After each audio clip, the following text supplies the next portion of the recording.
In the good old summertime, in the good old summertime, strolling through the shady lane with your baby mine. You hold her hand and she holds yours, and that's a very good sign that she's your tootsie wootsy in the good old summertime.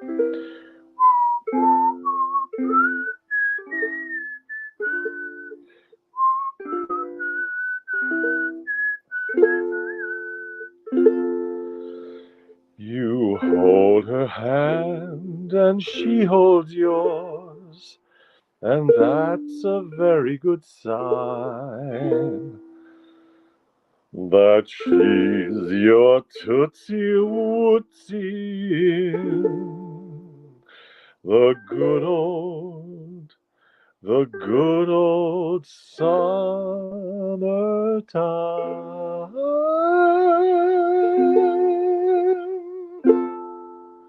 In the good old summertime, 1902, music by George Evans, words by Ren Shields. Thanks, Mary. Hey, Jill. Hey, Dawn. Hey, Mom. Hey, Dave in LA. Dave in LA. Thank you very much for your congratulations. I will go into that.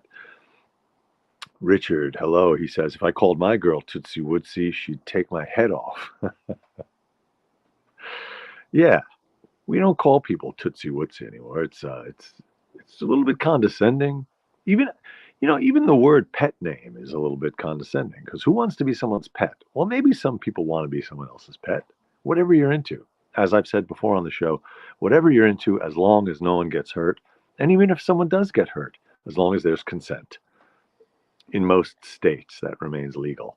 There are those litigations that happen. I think there was a litigation over an act of cannibalism in which the legal question came up because the victim of the cannibalism apparently, I believe on video, attested to his, I believe, desire to be eaten. But I guess, listen, I'm no lawyer. I'm no lawyer. I'm no judge. Although I've played a judge. Um, but I don't think, like, if someone asks you to do something illegal, just because you have their consent, it's still illegal. I'm pretty sure that's the concept. So, what up, Z? Aloha and mahalo for joining us. Hello. Yes, tabloid stories, Karen. Take two tabloids and call me in the morning. The Chiefs kicker thinks every woman should be making grilled cheese sandwiches for their man. Okay.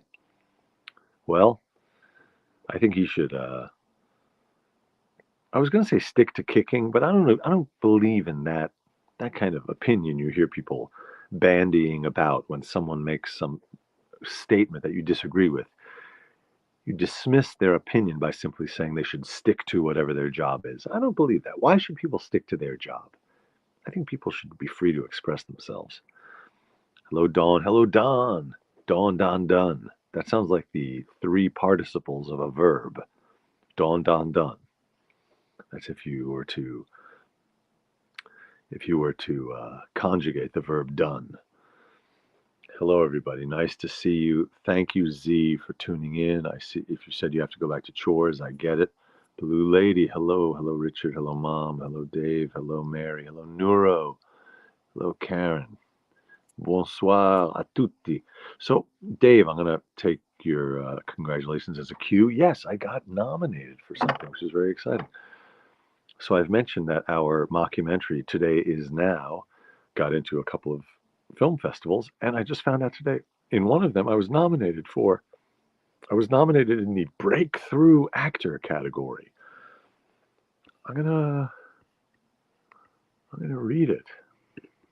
I'm gonna read a list of me and the other nominees in the breakthrough actor category. It's honestly, it's very exciting to have someone who doesn't know you, an objective viewer of your thing, deciding that you were worthy of being mentioned. Okay, I really want to thank the Academy. I guess it's not the Academy. I want to thank the other. Here are the people who were nominated for Breakthrough Actor. By the way, I like the name of the category, Breakthrough Actor. I got a Breakthrough Actor nomination 37 years after first stepping on stage. I just thought that was kind of funny. I'm finally breaking through after a mere 37 or 38 years. Okay, here we go. Here are the nominees in the Breakthrough Actor category. Christian Miranda, Michael Paone, me, Tariq Rashan Davis, Ilyes Pidgey, I don't know how to pronounce his name, or excuse me, Jaron Mitchell, Aaron Poon, Jose Alberto Alvarez, Tony Naumovsky, and Jackson Abram. Those are the other nominees. So there it is. You can check that out on festivalofcinemanyc.com, www.festivalofcinemanyc.com. And I'm going to reiterate my invitation. If anyone watching this wants to come to the premiere screening of Today Is Now at the festival, the screening is at 3:30 p.m. on Wednesday, August 7th. That's in 2 weeks. 3:30 p.m.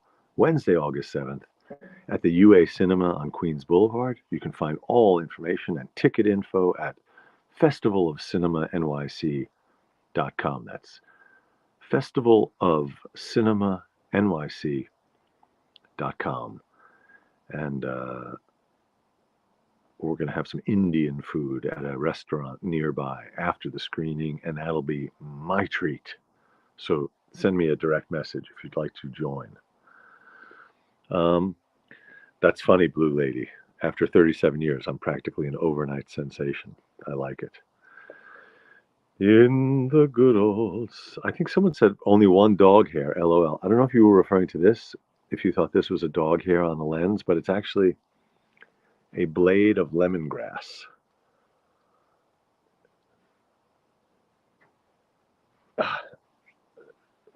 It's making me itch. It's, yes, Indian food, Nuro. We're going to go to an Indian restaurant nearby. Let's see, it says wilder. Let me read what it says. Yeah, lemongrass. I have lemongrass here, and I still haven't planted them. It's shameful. I've had them for a month. I have lemon balm, if anyone's lips are chapped. I don't think that's what you use it for. Lemon balm. And I have a pot. I'll show you this. This is a pot full of dirt and potting soil, and what's in there. I like to, when I'm eating something that has seeds or seeds or pits in it, I like to plant them and see what comes up. And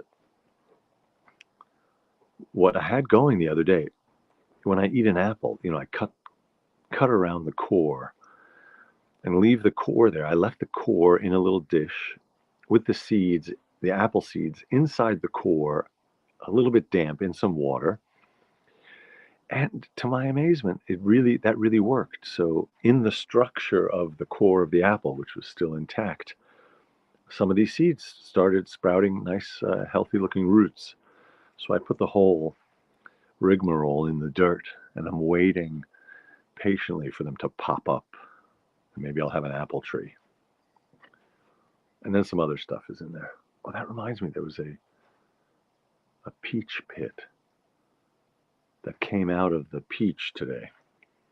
But then it came out of what's that coating? What's that that brown layer around a peach pit called? Is that the cotyledon? I don't know what that's called.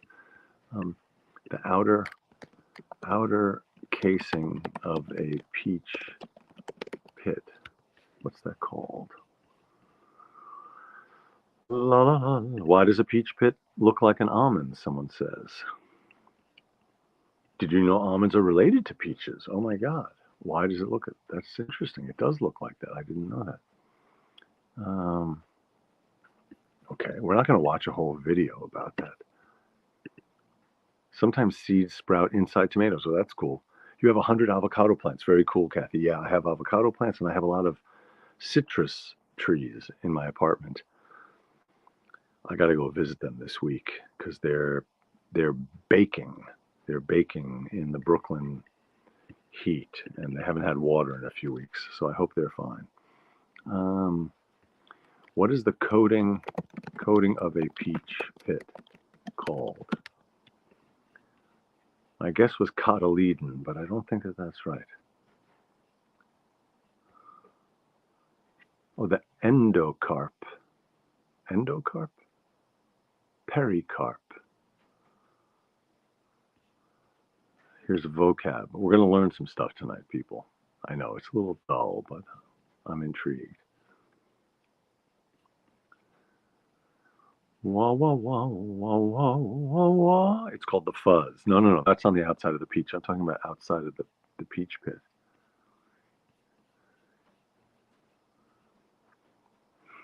Okay. The pericarp on peach pit. We're doing a little botanical anatomy. The pericarp of a peach pit is the fruit wall, which is made up of 3 layers that come from the ovary wall. The endocarp, the mesocarp.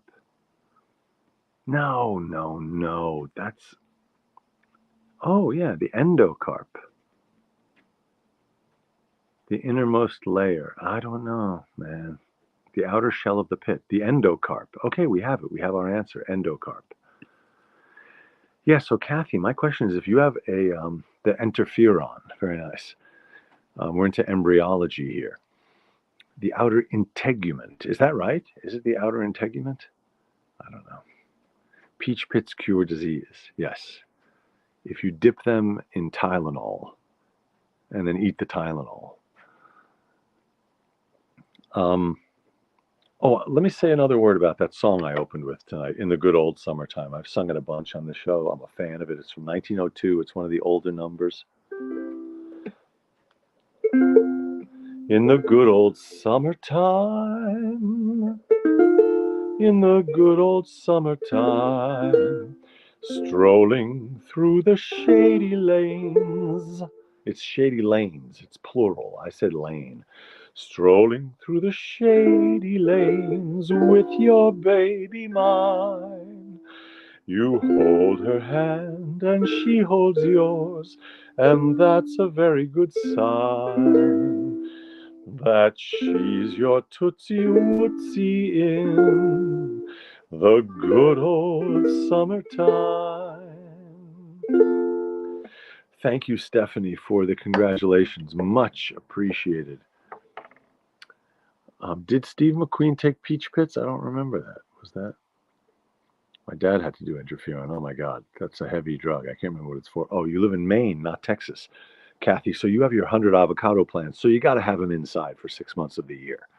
That much I know about avocados. But they are very nice. They're very nice plants. Very shiny leaves when they first appear. The Laetrile. I'm looking up that word, the Laetril. We're learning a lot about peach pit anatomy today. The Laetril. Laetril. Oh, that's a chemical compound found in many plants, most notably the seeds of apricots, almonds, apples, and peaches. And it's called amygdalin. That is the compound. Now, what does amygdalin do to you? It's a plant substance found in maybe it's good for cancer. Laetrile is partly man-made, using amygdalin from the plants. Why do people use it? It's been used as an anti-cancer agent since the 1800s. It's used either on its own or as part of a program. Um, oh, when Laetrile is processed by the body, it changes to cyanide. That's why I've heard cyanide is in the pits of some of these things. Anyhow, interesting. Okay, look what we learned. Holy smokes. We've learned a lot about peach pits. I think I've discussed this before, but I want to bring it up again because I think it's an important idea. Today I was, for example, I got a new car insurance policy. It turns out I was getting double. I was getting charged double. We don't know why, but I was getting charged a lot. And I found, using the Gecko, I found a policy for today's episode is brought to you by the Geico Gecko. Thank you, Geico Gecko. You're most welcome. I think he has an English accent, that Gecko. What I have suggested and what I have invented, and no one has taken me up on the offer yet, but if you want to run with this idea, I would be happy with a tiny percentage of the revenues going forward. Fruit insurance. So much fruit that we buy year round, but especially in the summer. So much fruit is inedible. You take a bite, it's a little mealy. We can't really do an insurance claim on the fruit if it's too hard, because then presumably you can just wait and it'll turn perfect. Got a little piece of peanut there. But I think we should have a tiny, you have like small claims insurance. I'm talking about tiny claims. The price of a plum. You buy that plum, it costs you $1.29, and then you can't eat it. And you just got to eat that $1.29. You got to compost. You got to compost that plum. It's inedible. What are you going to do? You're going to do like me and go back to the supermarket with that plum and have a whole discussion about it? You're going to go back to the supermarket like I do and talk to the guy and say, hey, I bought this plum here. It's not good. Can I switch it out? And they'll say, yeah, fine. I do that, but you don't want to do that. Trust me. It's not good. It's not good for your reputation in the neighborhood. They might laugh and they might say, sure, we don't mind, but they don't enjoy it. They don't enjoy that you're coming back to the store with a half-eaten plum and showing them the evidence and talking about the texture of the plum and the structure of that particular plum and the price of the. You don't want to be that person. I'll be that person for you. But in the meantime, I'm calling on the gecko. I'm calling on that ostrich. I'm calling on that chaos guy who gets into accidents. I'm calling on the drum teacher from that movie who hawks another insurance product. I'm calling on that African American actor with that incredible bass voice who's the pitch man for another insurance company. I'm calling on all of them. We need to have a summit. We can do it in Sun Valley. We can do it in Davos. We need to sit down and create the fruit insurance policy. We need to create that product for all insurance seeking humans. I think it'll be a giant stimulus to the economy, and it'll be good for agriculture. It'll be good for the climate. It'll be good. It'll be good for your cholesterol. We need fruit insurance. I probably have somewhere between 17 and 70 pieces of fruit every summer that are inedible. Like I had an apple. I had an apple the other day, yesterday, and it looked delicious. I think it was an organic gala.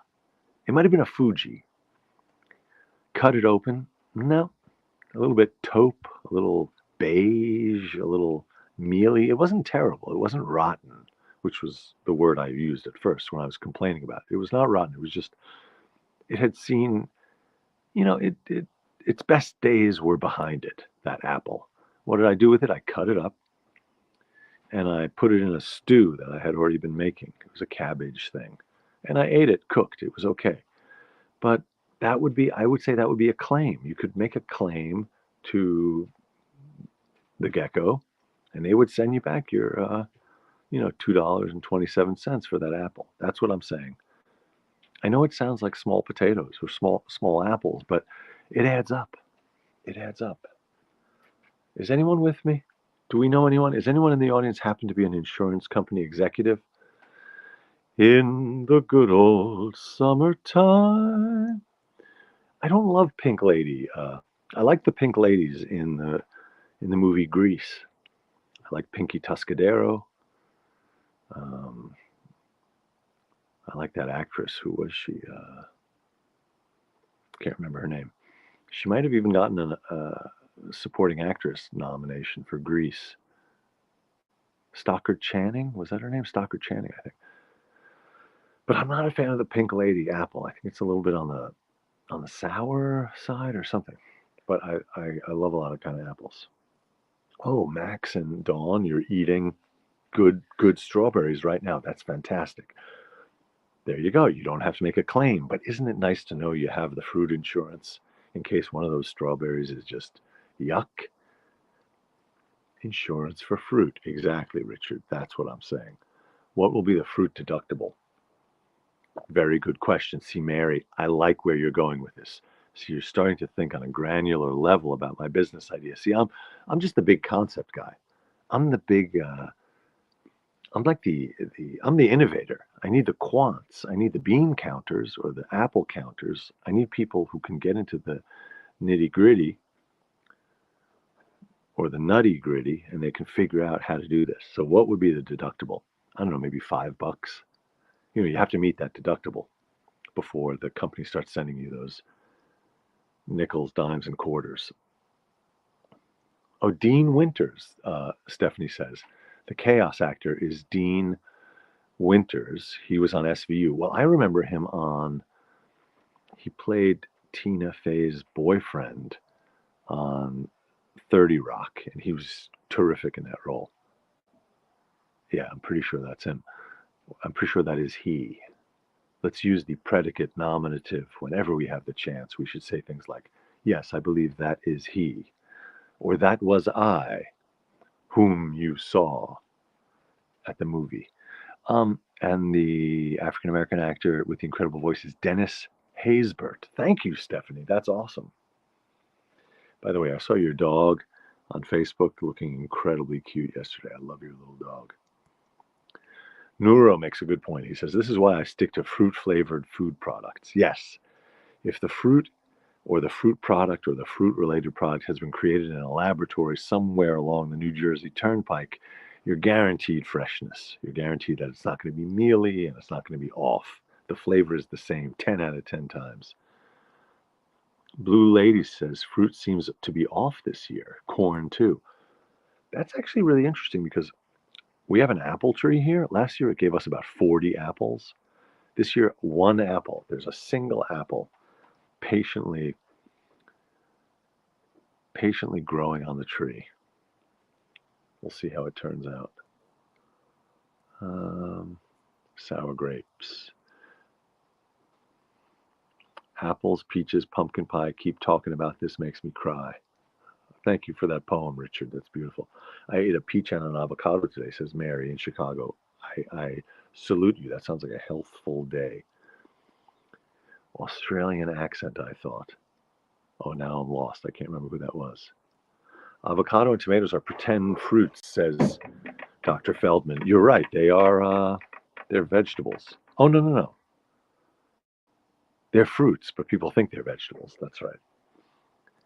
In the good old summertime, in the good old summertime, strolling in the shady lanes with your baby mine. You hold her hand and she holds yours, and that's a very good sign. Now, if you need signs, you might consider speaking openly about what's going on, and you don't have to depend on signs. But signs are good also. I had a bad nectarine on Monday, says Mary. Wish I had insurance. I was robbed of a juicy lunch. I've had some terrible nectarines this year. And the other thing that where they get you is they come out of the cooler, so they're sitting there in the display, and they're firmer and they're plumper because they've spent the night in the cooler.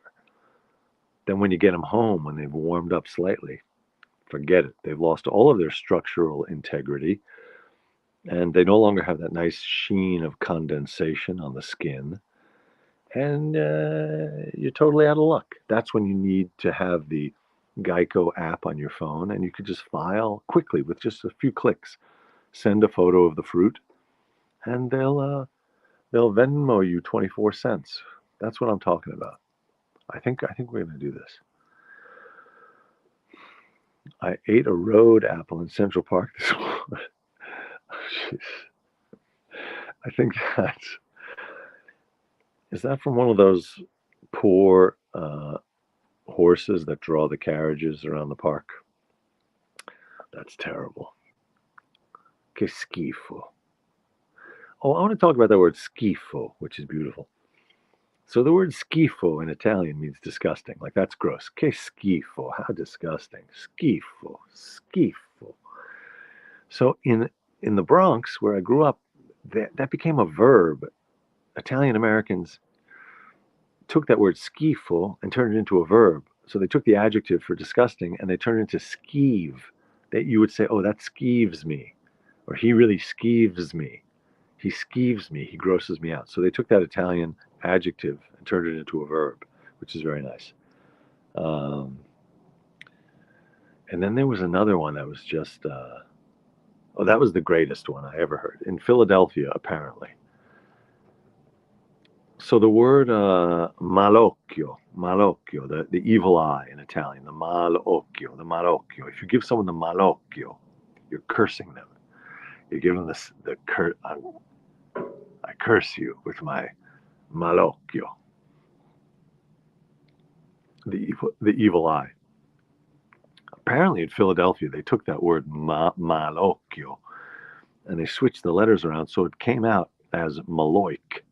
Instead of malocchio, they call it the maloik, which is amazing because maloik really sounds like an Irish or a Celtic word. Hey, give me the old maloik. But it's Italian, malocchio, the evil eye.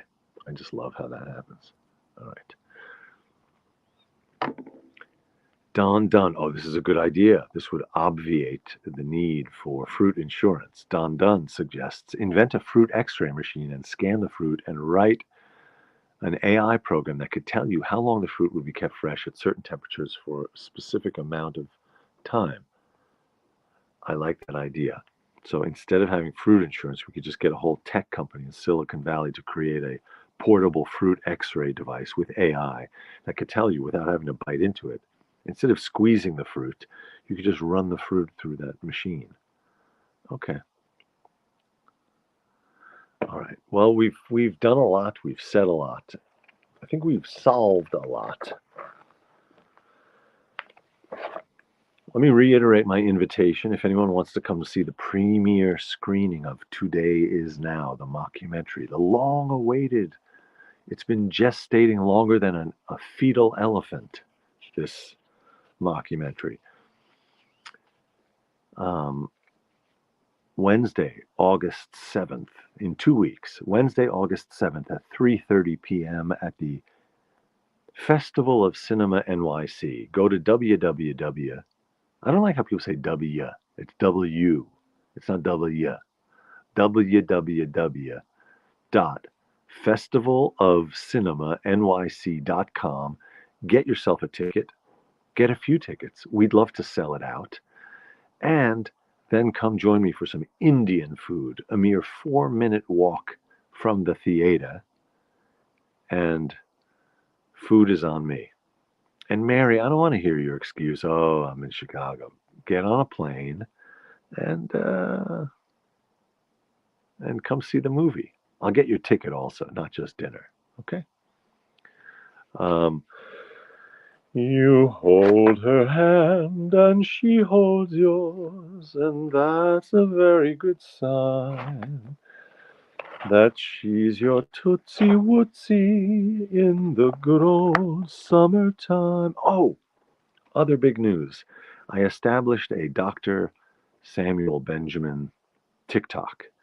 So Dr. Benjamin, who is my alter ego, who wrote Today Is Now and is the star of the mockumentary Today Is Now, he now has his own TikTok. So he will be sharing wisdom, silly wisdom, important ideas, and trivial ones.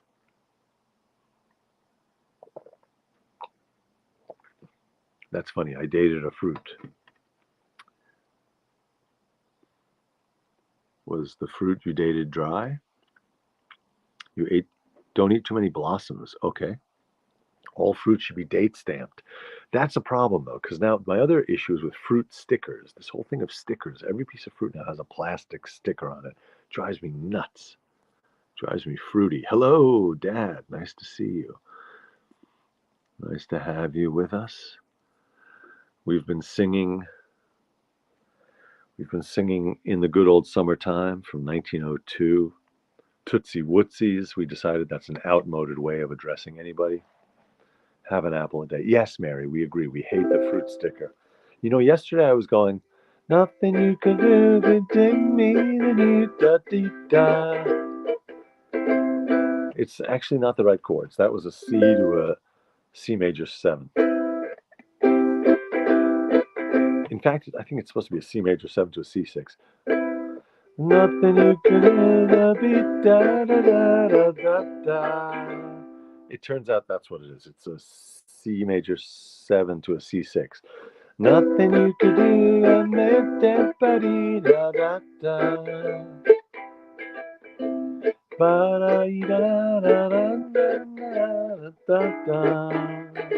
Anyway, we're not doing that song, but I wanted to come clean and admit my error.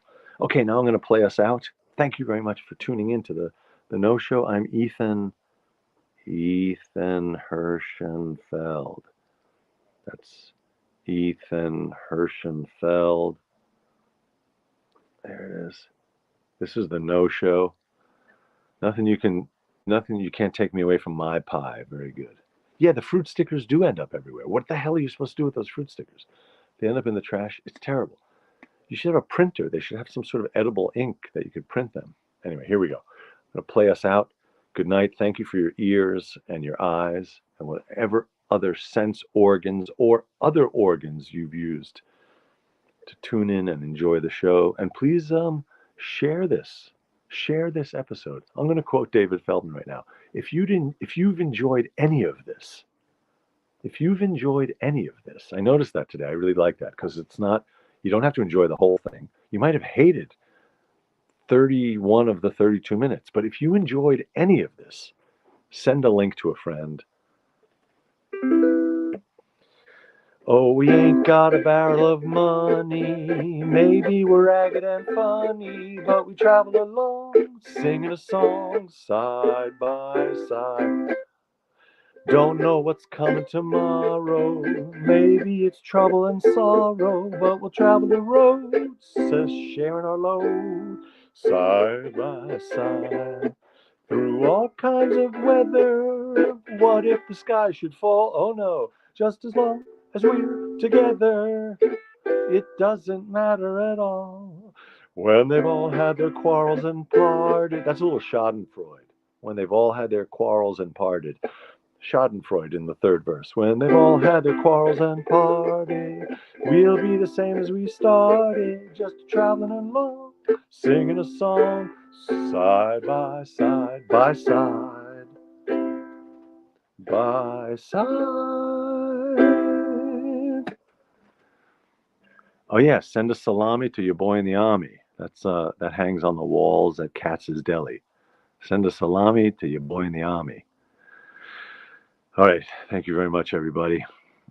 Great to have you here. Thank you for sharing a little bit of time. Thanks. I'm so glad we had this time together. Was that Mr. Rogers who used to sing that? I'm together. Oh, no, Carol Burnett. I think it was Carol Burnett. And please join any night, every night, 7 nights a week, right here on YouTube at 9 p.m. Eastern, 3 p.m. in Hawaii, 3 a.m. in Oslo, and 6 p.m. in California. All right. See you tomorrow night. Thank you very much.